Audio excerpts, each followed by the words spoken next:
네, 뉴스를 배달해 드립니다. YTN 뉴스라이더. 오늘의 정치권 이슈 배달해 주실 두 분 모셨습니다. 김용태 국민의힘 전 최고위원, 신현영 더불어민주당 의원 모셨습니다. 안녕하십니까? 안녕하십니까? 예. 자, 김용태 최고위원님, 전 최고위원이 맞는 거죠? 뭐 가처분 인용됐고 또 최근에 의원총회에서 보니까 선출직 최고위원 5명 중에 4명이 사퇴야 비상상원이다라는 당원을 개정하는 것을 보려고 할 때 방증하는 것, 그러니까 제 최고위원이 살아있다는 것을 방증하는 것 아닌가. 현 최고위원이라 불러도 무방할 것 같습니다. 알겠습니다. 좀 고민을 해보겠습니다. 예. 신 의원님 오랜만에 뉴스라이더 모셨어요. 예, 저도 대변인을 16개월간 했었는데 비대위가 끝나면서 이제 전 대변인이 됐습니다. 아, 그렇군요. 예. 이제 새 지도부가 출범을 했으니까. 예. 알겠습니다. 의원님 오늘 잘 부탁드릴게요. 예. 자, 본격적인 얘기 시작해 보겠습니다. 어제 오후 국회 본회의장에서 이재명 대표의 문자 메시지가 포착이 되면서 또 논란이 불거졌는데요. 박현동 개발특혜 의혹과 관련해서 허위사실 공표 혐의로 이재명 대표가 검찰에 송치된 지 며칠 만에 통보 사실이 전해졌습니다. 어떤 이유 때문인지 들어보겠습니다. 이 발언 때문입니다.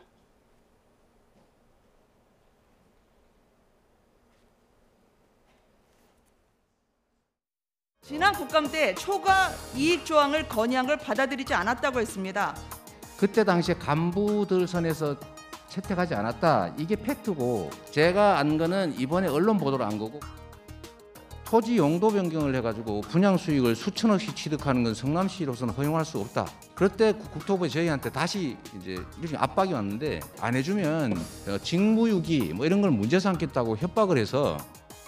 김문기 처장은 개인적으로 시장 재직 때 좀 아셨습니까? 제가 시장 재직 때는 몰랐고요. 예. 그러니까 뭐 합의 직원이었으니까 그때 당시 아마 팀장이었을 예. 겁니다. 제가 이분을 알게 된 거는 제가 도지사가 된 다음에. 네, 이재명 대표의 발언과 관련한 그런 혐의입니다. 한번 정리를 해보면 일단 대장동 개발특혜 의혹과 관련해서는 민간 주도로 이제 개발을 전환하면서 사업자에게 특혜를 줬다 이런 의혹이 있는 건데, 초과이익 환수 규정을 이것과 관련한 부분을 언론 보도를 보고 알았다 이런 취지로 발언했던 부분, 그리고 박현동 개발특혜 의혹과 관련해서 이 용도를 변경하는 것과 관련해 국토부가 협박을 해서 이제 진행을 했다라는 취지의 이 발언, 그리고 대장동 의혹으로 검찰 조사를 받다가 숨진 김문기 성남도시개발공사 개발 1처장과 관련해서 성남시장 재직 때 알지 못했다. 예, 이런 취지의 발언을 했거든요. 이게 이제 허위 사실이다 그러면서 소환 통보를 한 그런 상황이에요. 어떻게 보세요? 그러니까 오히려 백현동의 용도 변경을 거부해왔던 성남시가 알고 봤더니 이제 이전 이 대표의 과거에 선대본부장의 역할을 하셨던 분이 민간 업체에 가면서 그 업체를 통해 가지고 용도 변경을 4단계나 띄워줬다는 것이 사실상 드러난 것 아니겠습니까? 그리고 또 사실 김문기 씨도 몰랐다고 시장 재직 때는 몰랐다고 하셨지만, 사실 알고 보니까 9박 10일의 해외여행도 같이 가셨던 것 아니겠습니까? 여러 가지 정황들을 봤을 때 이러한 것이 사실 여부를 한번 다시 판단해야 될 필요가 있다고 보고요. 여기에 대해서 저는 검찰이 지난 10월 20일 날 국감 때 계속해서 나왔던 얘기들 아니겠습니까? 근데 이것이 공소시효가 이제 곧 9일 날로 마감되는 걸로 끝나는 걸로 알고 있는데, 여기에 대해서 검찰이 좀 사실관계를 확인하기 위한 그 절차로서 소환을 한 것이지, 저는 이것이 뭐 전쟁이다 이렇게 볼 건 아니라고 저는 생각되거든요. 일단 백현동 개발특혜 의혹 관련해서는 이제 용도 변경을 했던 게 국토부가 협박을 했다 이렇게 이제 발언했는데, 이게 용도 변경이 의무가 아니다 이렇게 설명한 국토부의 공문이 또 공개되기도 한 그런 상황이어서요. 또 논란이 계속되고 있는데, 이번에 소환 통보한 이 상황에 대해서 어떻게 보고 계세요? 우선은 어제가 바로 정기국회 첫날이었습니다. 그렇죠. 예. 그래서 국회 본회의가 열렸고 여러 가지 의결 사항들이 있었는데 그 와중에 소환 통지를 받은 것이죠. 이거 자체가 시기적으로 참 뭔가 의도가 있지 않느냐라고 충분히 의심을 할 수 있는 상황이라고 보고요. 예. 특히 이전부터 이재명 대표에 대한 수사를 8월 달에 마무리할 것처럼 계속 수사기관에서 언론에 흘렸습니다. 그만큼 촉박한 시일에서 좀 무리하게 하고 있다라는 의심을 지울 수가 없는 부분이 있습니다. 특히 이번에 소환된 내용들을 보면은요, 별로 큰 이슈들은 아닌 것 같습니다. 그만큼 검찰이 그동안의 대장동, 백현동, 수사에 대해서 엄청나게 많이 뭔가 이재명 후보에 대한, 이재명 대표에 대한 문제점들을 조사를 했을 텐데요. 그럼에도 불구하고 이번에 소환의 요건에서의 내용들을 보면 매우 경증이면서도 이 정도 갖고 소환을 할 정도의 그런 수사인가? 라는 의심이 들기 때문에 야당이, 우리 민주당이 정치 보복으로 사실 이 부분에 대해서는 이의 제기를 하고 있는 것이고요. 어제 문자에서의 전쟁입니다라고 얘기한 것은 그 보좌관이 워낙에 이재명 대표가 원내 들어오기 전부터 수많은 정치의 행보를 하면서 외부에서의 그런 공격과 탄압을 많이 받았습니다. 그것을 극복하면서 계속 법정 투쟁을 해오면서 무혐의를 증명하면서 여기까지 왔기 때문에 다시 한번 그런 정치 투쟁에 대한 뭔가 전쟁이 시작된 거에 대한 결연한 메시지였다고 생각을 하고요.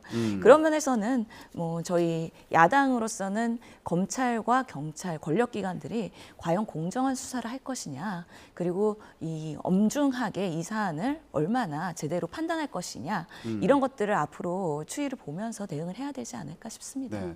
일단 이재명 대표의 과거 발언과 관련해서 이제 소환을 했다는 부분을 좀 지적을 해 주신 거죠.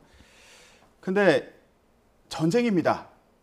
이 메시지가 또 어떻게 보면은 반대로 또 해석을 해보면 이거 지금 대표가 되고 났으니까 이제 본격적인 공세가 시작됐다, 이런 뜻으로 또 해석이 될 수도 있을 것 같아서요. 그러니까 민주당에서 뭔가 선전포고를 했다, 이렇게도 해석할 수 있겠지만 반대로도 볼 수 있는 거잖아요.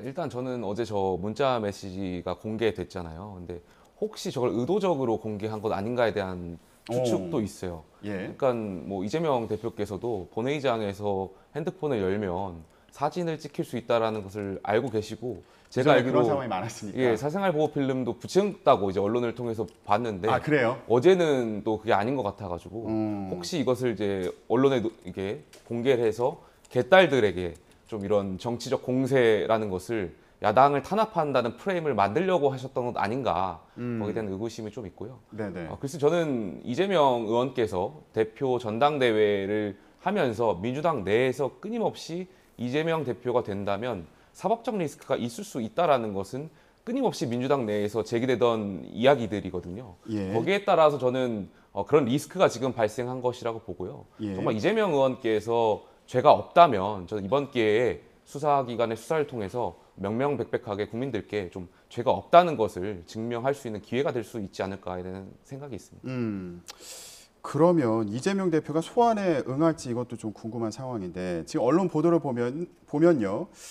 만약에 이재명 대표가 서울중앙지검의 출석 요구에 응한다면 이게 또 성남지청에서도 출석 요구를 한 상황이어서 성남지청 소속 검사들이 이제 서울중앙지검을 방문해서 백현동 발언 부분도 한꺼번에 조사할 것으로 보인다, 이런 언론 보도가 나와 있는데, 이재명 대표가 소환에 응할까요? 아직까지는 뭐 입장을 확실하게 결정한 것 같지는 않습니다. 6일 소환 요구를 통보받은 걸로 알고 있고요. 예. 뭐 하루 만에 뭐 조사를 하겠다라는 부분들도 있는데, 이 예견되었던 사실 정치 보복 수사라고 생각을 하거든요. 그런 면에서는 또 당당하게 협조할 것은 협조하고, 다만 정치적인 탄압이나 보복에 대해서는 단호하게 대응하는 모습을 보여야 우리 국민들께서도 제1야당의 수장으로서의 그런 신뢰성을 유지할 수 있을 거라고 저는 생각을 합니다. 예. 그런 면에서 좀 오히려 이런 정치 탄압이나 수사가 있다고 하면은 이거에 당당한 모습을 보이는 게 이재명식의 대응이지 않을까라는 생각은 해봅니다. 근데 저는 그 말씀하신 것 중에 이제 야당의 정치 탄압으로 볼 수는 없는 게, 왜냐하면 어제 제가 언론 보도를 보니까 저희 그 국민의힘 이준석 대표도 경찰의 소환 통보를 받았더라고요. 언론 기사를 보니까. 그러니까 결과적으로 이러한 사건들이 지금 공소시효를 앞두고 있지 않습니까? 이재명 의원도 공소시효가 얼마 남지 않았고, 이준석 대표도 이제 공소시효가 얼마 남지 않은 상황에서 수사기관이 어떤 혐의에 대해서 여부를 좀 확인하기 위한 절차로 저는 본 것이지, 이것을 그러니까 야당의 탄압으로만 볼 것은 아니다라고 생각해요. 거기서 제가 또 추가로 말씀을 드려야 되는데, 지금 권력기관들이 이렇게 수사나 이렇게 뭔가 대응을 하는 데 있어서 이준석 대표는 사실 윤핵관이 아니죠. 그리고 윤심은 아니죠. 그렇기 때문에 오히려 여당의 인사라 하더라도 오히려 이런 정치 보복을 당할 수 있는 그런 의도가 과연 없는 것인가에 대해서 저희는 의심이 있다는 거죠. 수사는 공명정대하고 엄정하게 해야 되는데, 예. 이런 부분에 있어서 과연 얼마나 공평하냐에 대해서 민주당은 그렇지 않다는 거고요. 일례로 말씀드리면 김건희 여사, 여러 가지 허위 경력에 대한 부분들은 다 무혐의 아니면은 뭐 소환이 되고 있지 않습니다. 그냥 서면으로 하고 있습니다. 네. 그런 부분에 있어서 이게 과연 공평한 것이냐? 그리고 우리 대선 기간 동안에 국민의힘 66명의 의원님이 허위 사실을 유포를 했어요. 이재명 그 당시 후보의 장남과 차남, 이 대학 입학에 대한 잘못된 허위 사실을 유포를 하면서 기자회견까지 했었는데 이런 부분에 대해서는 다 무혐의가 났다는 것이죠. 공평한 수사라고 하고 공평한 소환이라고 한다면 여야 할 것 없이 모든 사항에 대해서 공평하게 해야 된다. 근데 과연 지금의 그런 권력기관들이 얼마나 그런 소환 조사를 가지고 언론에 유출을 하고 흘리고 플레이를 하면서 이 압박을 하고 있는 것이냐. 그런 부분에 있어서의 여당에서도 지금 이준석 대표의 그런 대응 피해 방식에 대해서는 국민들도 이거 공정하지 않은데 문제가 있는데 라고 볼 수 있는 분명한 여지가 있다고 생각을 합니다. 네. 그러니까 결국에 이재명 대표나 이준석 전 대표나 지금 공세 대상인 거는 마찬가지다. 예, 이 부분을 또 그렇죠. 정치 말씀해 주신 보복, 거고요. 정치 탄압에 타겟이 될 수밖에 없는 사람들을 권력기관이 이렇게 함으로 인해서 윤석열 대통령 그리고 그 권력을 장악한 검찰과 경찰 과연 이 수사와 이런 사정기관으로서의 역할을 제대로 하고 있는 것이냐 이런 의문과 의심을 지울 수가 없는 것이죠. 네. 자, 이재명 민주당 대표 대장동 개발특혜 의혹과 관련해서 초과이익 환수 규정 미채택과 관련한 그 논란에 대해서 언론을 보고서 알았다 이렇게 얘기했던 부분, 그리고 백현동 개발특혜 의혹 관련해서는 용도 변경과 관련해서 국토부가 협박을 해서 했다 이렇게 발언했던 부분, 또 김문기 처장과 관련해서 알지 못했다라고 얘기했던 이 부분과 관련해서 이제 허위 사실 공표 혐의로 검찰의 소환 통보를 받은 그런 상황입니다. 자, 신 의원님, 근데 이재명 대표가요, 이제 광주에서 현장 최고위 하잖아요. 오늘 광주에 지금 현장 광주. 최고위 하는 거죠. 예. 근데 앞서서 저희 기사를 보더라도 어제 이제 기자들이 물어봤는데 특별한 반응이 없었던 것 같더라고요. 예, 오늘은 좀 관련해서 발언이 있지 않을까 싶은데 어떤 취지의 메시지가 나올지 좀 예상해 볼 수 있을까요? 글쎄요. 이재명 대표께서 워낙에 말이 많지 않습니다. 언론에 말을 조금 이렇게 꼭 필요한 경우에는 하시는 그런 경향이 있으신데요. 예를 들어서 전날에도 저희가 의원 워크숍을 했습니다. 정기국회를 앞두고 이 상임위별로 이제 국정감사 등 우리 야당으로서의 대응 방향성에 대해서 논의하는 의원 워크숍이 있었는데요. 그때도 대표님께서 이렇게 만찬 자리에서도 뭐 건배 제의를 한다거나 이럴 때 상당히 짧게 말씀을 하셨어요. 그래서 워낙에 평소에 말을 많이 하시는 스타일은 아니시기 때문에 오늘 같은 경우에도 광주에 간다는 그 호남을 챙기겠다라는 우리 지도부, 신임 지도부의 그런 의지에 대해서 그쪽에 대한 발언을 하실 거라고 예상이 되고요. 이런 여러 가지 수사나 뭐 탄압에 대한 부분들은 성실하게 임할 것은 임하고 또 그렇지 않은 해명할 거는 해명하고 하시는 모습을 보이기는 하지만 너무 많은 말씀을 하시면서 오히려 우리 지금 정치가 해야 되는 정말 민생과 경제에 대한 부분이 다 이런 수사와 이런 정치 탄압으로 언론이 다 덮이지 않도록 하는 노력을 하시는 게 아닌가라는 또 생각도 네. 해봅니다. 오히려 메시지를 통해서 이슈를 더 키우는 것 좀 견제하지 않을까 이런 설명으로 좀 이해가 되고요. 그럼 앞으로 이제 수사가 어떻게 진행될지 이 부분도 궁금한데 한동훈 법무부 장관이 국회에 출석해서 관련 질문을 받았습니다. 예, 들어보시죠. 허위사실 공표 혐의에 관련해서 소환 통보가 있었다는 보도가 있었습니다. 맞습니까? 예, 저도 보도를 받고 오전에 그런 소환 통보가 있었다는 보고를 받았습니다. 허위사실 공표죄의 성질상 혐의를 받는 피의자에 대한 소환 조사는 일반적으로 불가피하다고 생각하는데 이것도 일반론적으로는 맞지요? 근데 이제 어차피 특정 사안을 전제로 저희가 얘기할 수밖에 없는 상황이기 때문에 네. 저희가 진행되는 상황에 대해서 제가 더 상세히 말씀드리는 적절하지 않아 보입니다. 정치적인 목적이나 특정 목적에 얽매이지 말고 공정하고 객관적인 수사를 해주시기를 당부드리겠습니다. 예, 검찰에서 공정하고 투명하게 수사할 것이라고 저는 생각합니다. 네, 국민의힘 측의 입장을 보면 이게 정치 탄압이 아니라 좀 일반적인 상황인 거 아니냐, 혐의를 받고 있으니까 소환 조사하는 거 당연한 거 아니냐 이렇게 이제 질문을 하고 있고 한동훈 장관의 답변을 주면 좀 거리를 두는 것으로도 보이고요. 예, 그러면서 공정하게 수사하겠다. 좀 원론적인 답변을 한 상황이거든요. 어떻게 들으셨어요? 저는 당연히 아까 의원님 신 의원님께서 말씀하신 대로 야당의 그런 의심들, 정치 탄압이 될 수 있다는 의심들이 야당에서 제기하는 것들이 많기 때문에 그렇기 때문에 검찰이나 경찰 같은 수사기관에서는 더욱더 이번 사건에 대해서 객관적이고 공정한 수사를 해야 된다고 하고요. 해야 된다고 보고요. 의원님께서 말씀하신 대로 아까 그 김건희 여사와 관련해서 계속 공평한 수사를 말씀하시는데 여기에 대해서도 검찰과 경찰은 그런 국민들의 어떤 의심을 사지 않도록 굉장히 객관적이고 공정한 수사가 필요하다.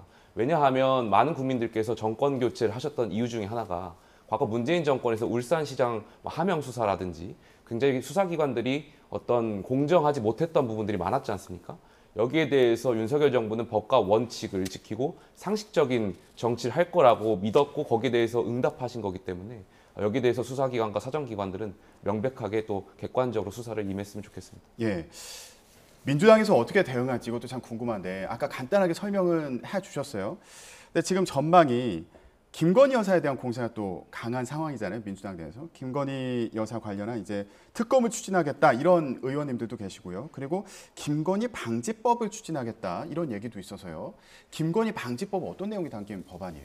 예, 뭐 김건희 여사에 대한 뭐 여러 가지 의혹들이 지금 끊임없이 나오고 있지 않습니까? 뭐 용산 집무실 이전 관련해서도 리모델링 관련한 수주 업체 이런 부분에 있어서도 수의 계약을 아주 졸속으로 했다는 것이죠.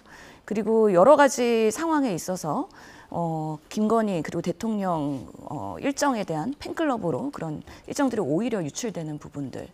그리고 김건희 여사가 뭐 이번에 재산 등록에서 포함되지 않은 여러 가지 액세서리의 부분들 이런 부분들에 대한 국정감사를 저희가 요구하기도 한 것입니다. 이게 원래는 국회에서의 기능이 제대로 돌아간다면 운영에서 이런 부분에 있어서의 비서실에서의 문제점은 없는지 대통령의 그런 시스템이나 국정 운영에서 여사가 과도하게 개입하는 부분은 없는지 이런 부분들에 대한 문제점을 하나씩 조목조목 짚어가야 되는데 그러기에는 그동안에 국회가 제대로 돌아가지 않았고 상임위도 잘 열리지가 않았던 한계가 있는 것입니다. 이런 부분에 있어서 낱낱하게 해결을 하지 않으면 오히려 더 큰 화를 불러일으킬 수도 있다. 오히려 예전에 우리가 박근혜 정권 때 최순실 사태를 보면서 대통령이 직접 움직이는 게 아니라 뒤에서 뭔가 조정하는 다른 비선이 있지 않느냐. 국민들의 그런 우려를 우리가 투명하게 해소해야 하는 부분이 있기 때문에요.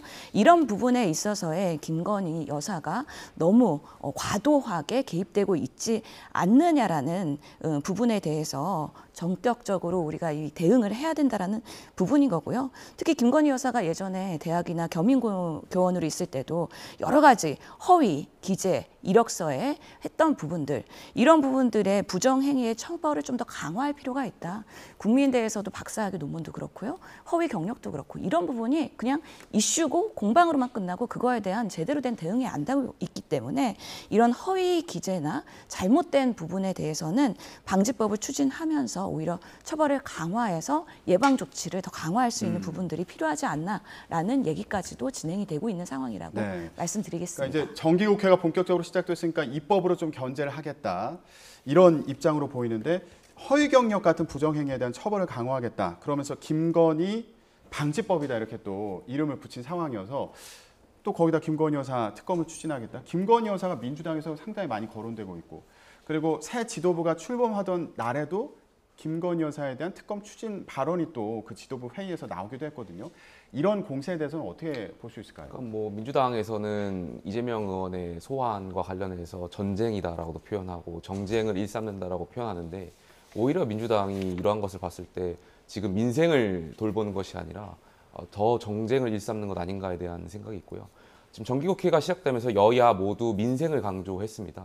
그러다 보면 정기국회 시작하는 이 시점에 굉장히 경제적으로도 위기고 안보적 위기 상황에서 조금 더 민생을 여야가 집중하고 국민들께 다가가야 되지 않을까. 괜히 저는 정쟁을 일삼는 것은 좀 지양돼야 된다고 생각합니다. 근데 그렇게 말씀은 하셨는데 사실 국민의힘 상황도 보면 권성동 원내대표 같은 경우 이재명 대표 만났잖아요. 네, 예. 또 서로 좀 긴장감도 있었지만 또 학교 동문이고 사법시험 공부도 같이 했다. 그러면서 또 화기애애한 분위기도 있었고요. 그런데 그 다음날 바로 또 얘기를 한 게 쌍방울 커넥션 이런 표현을 써가면서 이제 이재명 대표의 변호사비 대납 의혹을 또 저격하기도 했거든요.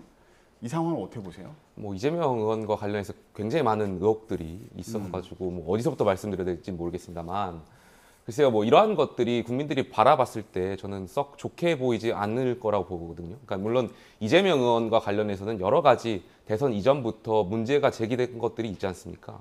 그거에 대해서는 물론 검찰이 빨리 수사를 통해서 국민들께 결과를 입증하면 될 것 같고요. 추가적으로 계속해서 너무 정쟁을 일삼는 것보다는 여야가 좀 민생을 돌보는데 주력을 해야 되지 않을까 싶습니다. 알겠습니다. 근데 민주당의 입장은 좀 마지막으로 이 사안과 관련해서 정리를 해보자면 일단 지금 김혜경 씨 같은 경우에도 검찰에 송치가 된 상황이고 이재명 대표에 대해서도 검찰에서 이제 소환 조사를 하겠다 이렇게 통보를 한 상황이어서 이게 시기적으로도 문제고 그리고 형평성에도 어긋난다. 이 부분을 나오는 의원님들마다 다 강조를 하시더라고요. 예, 그 부분에 이제 문제가 있다고 가장 크게 생각을 하시는 상황이세요. 그렇죠. 국민들께서 정권을 바꾸고 윤석열 대통령을 뽑아주신 데에는 제대로 한번 해봐라라고 기회를 주신 거거든요. 국민의힘에도. 그럼에도 불구하고 검찰총장 출신의 대통령 그리고 검찰 출신들의 인사 이렇게 하면서 검찰공화국이 되는 거 아니냐라는 우려가 있는 상황에서 그런 것들이 하나씩 지금 구현되고 있는 모습이다라는 거에 대한 걱정인 거고요. 예전에 우리가 그 대선 때로 돌아가 보면 김건희 여사가 이런 서울의 소리에서 통화를 통해서 유출된 거긴 했는데 권력을 잡으면 경찰이 알아서 긴다. 알아서 소환한다. 이런 말씀을 하신 적이 있어요. 그만큼 권력이 무섭고 권력이 검찰과 경찰을 장악할 수 있다는 거에 대해서 이미 김건희 여사와 그쪽 측은 이미 알고 있었던 거죠. 그렇기 때문에 이렇게 정권이 바뀐 입장에서는 계속해서 제1야당의 탄압이 될 수밖에 없다는 생각이 들고요. 더더욱이 지금 윤석열 대통령 그리고 국민의힘 지지율이 떨어지고 있기 때문에 이거를 어떻게 만회할까에 대한 여러 가지 방식이 있을 텐데요. 민생 경제와 정책과 능력을 보여주면서 국가를 발전시키는 방향의 한 방향성이 있을 텐데 그럼에도 불구하고 이런 부분보다는 오히려 정치 공세로 인해서 정말 우리 대한민국의 정치가 뭔가 여야가 공방을 하면서 계속 탄압으로 가는 모습만을 보여주는 구태 정치의 모습을 보여주는 방식으로 가고 있는 지금의 윤석열 정부의 모습이 참 국민적으로 봤을 때도 오히려 정치인들에 대한 신뢰를 떨어뜨리고 정치 혐오를 조장하고 오히려 정치인들이 하는 게 뭐야라고 할 수 있는 불신만 키우는 부분이기 때문에 네. 이런 부분에 있어서 상당히 안타깝다는 것이죠. 예. 저희도 정말 정책을 하면서 민생 경제를 위한 이번 정기 국회를 시작을 하고 싶기 때문에 이런 부분보다는 오히려 정말 국민의 삶, 정말 지금 어려운 분들에 대해서 그리고 물가가 이렇게 어려운데 그리고 추석 연휴를 맞이하고 있는 이 국민들의 어려운 정말 답답한 마음에 대해서 우리 정책을 어떻게 풀어줄 수 있을까를 좀 건설적으로 공방하면서 실력 경쟁을 하고 싶다라는 게 간절한 마음입니다. 알겠습니다. 앞서 이제 김건희 여사 통화 내용 중에 인용하셨던 부분 내용을 좀 찾아보니까 권력이라는 게 잡으면 우리가 안 시켜도 경찰들이 알아서 입건한다.